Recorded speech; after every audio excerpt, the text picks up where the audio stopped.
Lá. Boa noite a todos que estão ao vivo, boa noite a todos que estão no link. Hoje a gente vai iniciar nossa live de Gênesis capítulo 44 e vamos fazer a nossa oração antes da gente iniciar. Pedindo ao Senhor Jesus que, primeiramente, né, agradecer a Ele a oportunidade de a gente estar aqui, que nunca, nunca é o suficiente agradecer a Ele por nada, nada na nossa vida, nem a nossa saúde, nem o nosso alimento, nem a oportunidade de estar junto para ler a palavra dele. A gente precisa entender o tamanho do privilégio que é ter acesso à palavra de Deus, entender mesmo do fundo do nosso coração.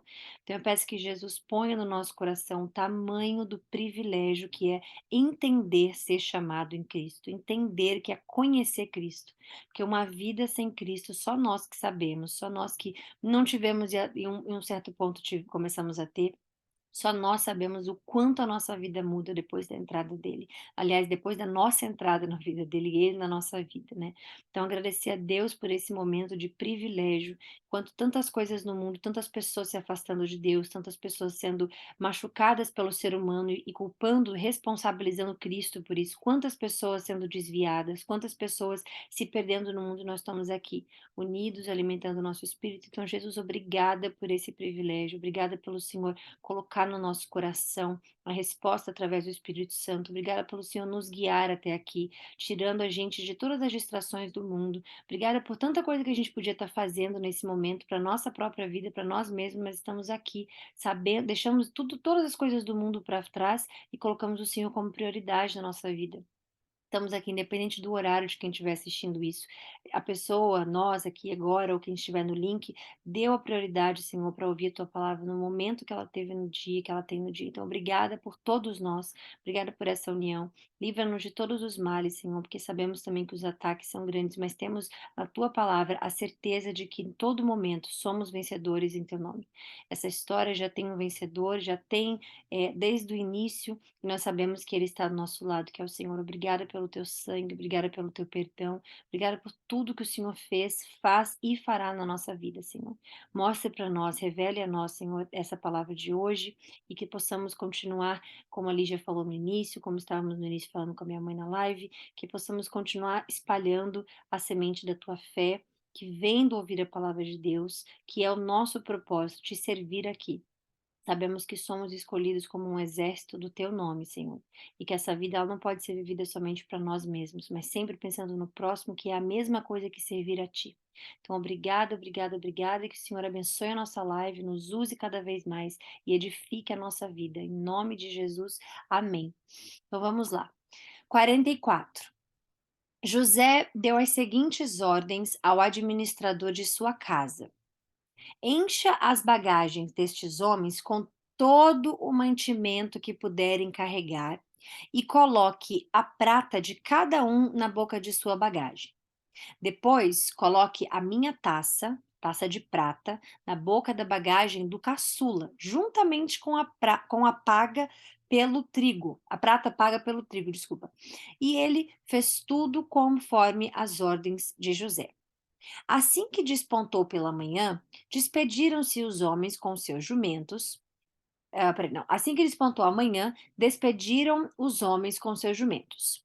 Ainda não tinham se afastado da cidade quando José disse ao administrador de sua casa: vá atrás daqueles homens e quando o alcançar, diga-lhes: por que vocês retribuíram o bem com o mal? Não é essa a taça do meu senhor? Não é essa taça que meu senhor usa para beber e fazer adivinhações? Vocês cometeram grande maldade. Quando ele os alcançou, repetiu-lhes essas palavras. Mas eles lhe responderam: por que o meu senhor diz isso? Longe dos seus servos fazer tal coisa. Nós lhe trouxemos de volta da terra de Canaã a prata que encontramos na boca de nossa bagagem. Como roubaríamos prata ou ouro da casa do seu senhor? Se algum dos seus servos for encontrado com ela, morrerá. E nós, os demais, seremos escravos do meu senhor. Então, eles foram colocados aqui nessa armação de José. com um propósito atrás disso, obviamente, né, Deus aqui não está só provando a todos eles, mas vendo porque eles deles aqui vai sair a nação de Israel, né, deles aqui eles são as tribos, então deles aqui vai sair o restante, então todos eles estão passando um momento de prova, um momento, né, e obviamente José também vem com checkmate e revela o propósito de tudo isso que está acontecendo.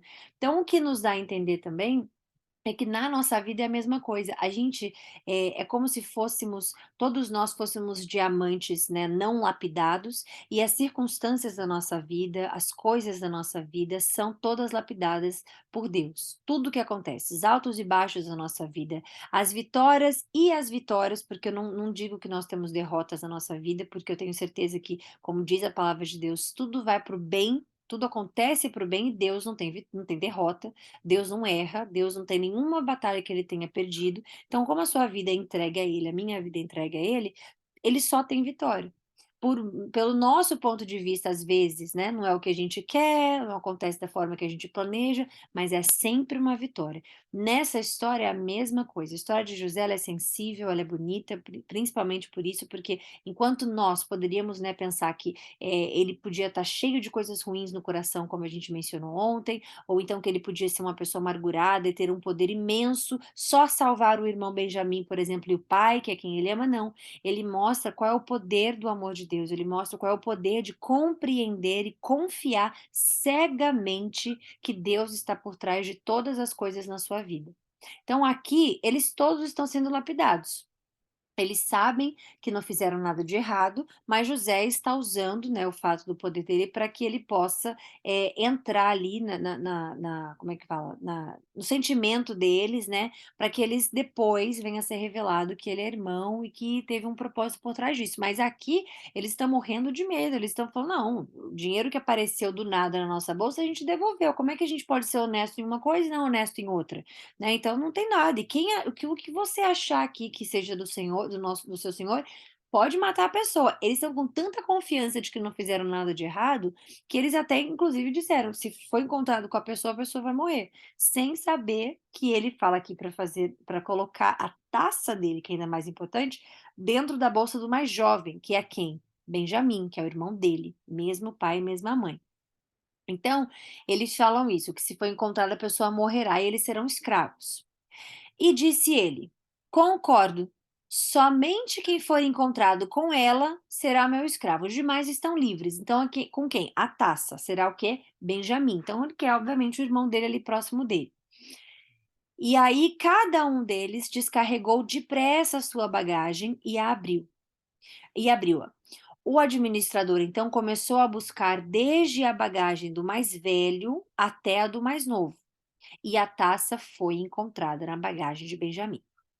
Diante disso, eles rasgaram as suas vestes, e em seguida todos puseram a carga de novo nos seus jumentos e retornaram à cidade, lembrando que Judá disse que a vida dos filhos dele, que ele prometia ao pai dele, né, Jacó, Israel, que ele voltaria com Benjamim, que não, nada aconteceria com Benjamim. Então ele vem aqui e toma frente dizendo, né, desculpa, espera. Quando Judá e seus irmãos chegaram à casa de José, voltaram para a cidade, ele ainda estava lá. Então eles se lançaram ao chão perante a ele. E José lhe perguntou: "Que foi que vocês fizeram? Vocês não sabem que um homem como eu tem poder para adivinhar?" Respondeu Judá. Aqui ele está falando do poder de adivinhar, vocês entendem que ele não está falando de adivinhação, ele sendo judeu. Ele está falando como se ele fosse um egípcio, ele está falando como se ele fosse daquela cultura, como se ele fosse daquele povo. Não existe nada de a gente já conhece o caráter de José, a gente já sabe, inclusive, quando chamaram ele para adivinhar os sonhos, ele dizia que ele não fazia nada, que era Deus. Então aqui faz parte dessa armação, dessa prova de caráter e fé que todos eles ali estão passando. Inclusive ele fala para o servo dele dizer que essa era a taça de adivinhação, que era como eles faziam antes, né. Eles liam a taça, eles usavam, bebidas e coisas na taça, inclusive acho que a parte da borra de café, que também tem isso, né, que também vem de culturas outras, né, sem ser, hebraicas, obviamente, de Deus, eles tinha isso. Então, não é a mesma a borra do café, se não me engano, é indiana, né, e a deles é egípcia, é outra coisa, mas tinha a ver com ler na taça, com você ter adivinhações ali na taça. Você dar uma oferta do vinho, que é o álcool, você dava o álcool, tinha revelação, ou você dá, né, o café, dependendo do tipo de cultura que for, e você tem, então você oferece algo na bebida e você tem ali a resposta. Eles não fazem isso é proibido. E não é, é proibido no Novo Testamento. Não, é proibido no Antigo Testamento também. A gente vai ver isso ali um pouco mais na frente. Então aqui ele está falando isso como se ele fosse um deles, um dos egípcios, ok? Respondeu Judá: O que diremos ao meu senhor? O que podemos falar? Como podemos provar a nossa inocência? Deus trouxe à luz a culpa dos teus servos. Agora somos escravos do meu senhor, como também aquele que foi encontrado com a taça. Disse, porém, José: Longe de mim fazer tal coisa. Somente aquele que foi encontrado com a taça será o meu escravo. Os demais podem voltar em paz para a casa do seu pai. Então Judá dirigiu-se a ele, dizendo: Por favor, meu senhor, permite-me dizer-te uma palavra. Não se acenda a tua ira contra o seu servo, embora sejas igual ao próprio Faraó. Meu senhor perguntou a este seu servo se ainda tínhamos pai e algum outro irmão. E nós respondemos: Temos um pai, já idoso, cujo filho caçula nasceu-lhe em sua velhice. O irmão deste já morreu, e ele é o único filho da mesma mãe que restou, e o seu pai o ama muito. Então disseste a teus servos que o trouxem a ti, para que os teus olhos pudessem vê-lo. E nós respondemos a meu senhor que o jovem não poderia deixar o seu pai, pois caso o fizesse, seu pai morreria. Todavia, disseste a teus servos que se o nosso irmão caçula não viesse conosco, nunca mais veríamos a tua face. Quando voltamos a teu servo, a meu pai, contamos-lhes o que o Senhor tinha dito. Quando nosso pai nos mandou voltar para comprar um pouco mais de comida, nós lhe dissemos: só poderemos voltar para lá se o seu irmão caçula for conosco, pois não poderemos ver a face daquele homem a não ser que o nosso irmão caçula esteja conosco. Teu servo, meu pai, nos disse então: vocês sabem que minha mulher me deu apenas 2 filhos. Um deles se foi. E eu disse: com certeza foi despedaçado, e até hoje nunca mais o vi. Se agora, despedaçado por um animal, né? Que ele acredita que ele foi morto por um animal. Se agora vocês também levarem este de mim, e algum mal lhe acontecer, a tristeza que me causarão fará com que os meus cabelos brancos desçam à sepultura. Agora, pois, se eu voltar a teu servo, a meu pai, sem levar o jovem conosco, logo que meu pai, que é tão apegado a ele, perceber que o jovem não está conosco, morrerá.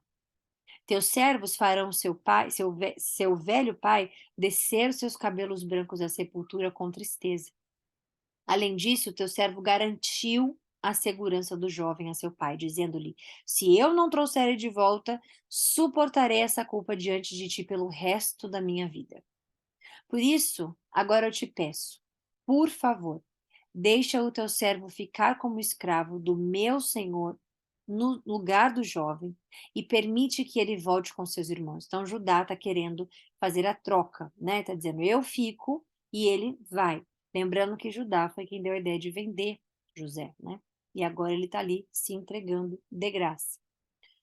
Como poderei eu voltar a meu pai sem levar o jovem comigo? Não, não posso ver o mal que sobreviria a meu pai. Próximo capítulo, ele se revela aos seus irmãos, que vai ser amanhã, se Deus quiser, estaremos juntos amanhã. Finalizamos hoje. Boa noite a todos, boa noite a todos vocês. Tem 4 mensagens aqui que é: Oi, Thay, também quero conhecer você pessoalmente. Ah, sim, amém. Vamos nos conhecer pessoalmente. É, Oi, Denis. Oi, oi, tô vendo, tudo bem? Oi, oi.